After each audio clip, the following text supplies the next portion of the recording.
Before the final love contract began, Jaeyeon and Jimin agreed to meet for lunch at a charming little restaurant tucked away on a quiet street.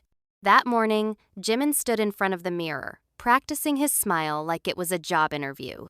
He remembered Ji-yeon once casually mentioning her ideal type, someone with a charming smile, and it stuck with him more than he cared to admit. I even lay in bed thinking I should train my mouth muscles, he chuckled to himself. But as he tried to leap out of bed with newfound determination, fate, or clumsiness, had other plans.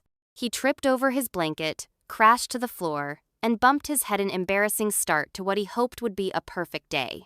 At the restaurant, Jaeyeon arrived looking effortlessly radiant. She slid into the seat across from Jimin, giving him a warm smile. I should have picked you up, he said, rubbing the back of his neck. Got caught up with something.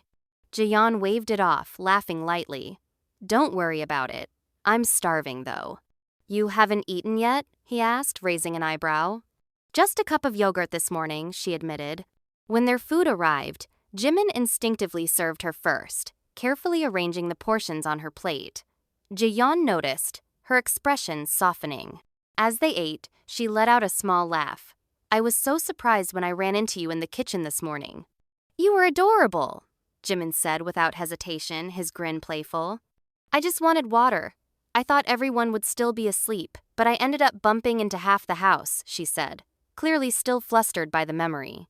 You ran into others too, he asked, leaning in amused. Hanel and Sang-yoon were there. I panicked and scurried back to my room in my pajamas like a squirrel running from a hawk. Jimin laughed, eyes crinkling. You could have just waved at me. I avoided your gaze, she confessed. I was mortified. Well, since we're here now, Jimin said, his voice softer, I'll make it up to you. I'll drive you home after lunch, so no more rushing around. Then, with a mischievous smirk, he added, By the way, are you wearing Gabrielle again? I'm starting to get used to it. Actually, don't wear it tomorrow. Jiyeon raised a brow, amused. Oh? Use mine instead, he said with a wink. Jiyeon burst out laughing, covering her mouth. You're unbelievable. Their laughter lingered in the air like the scent of her perfume, familiar, comforting, and just a little intoxicating. But as the final love contract loomed, one question remained. Would this easy chemistry turn into something deeper? Would fate pair them with someone else entirely?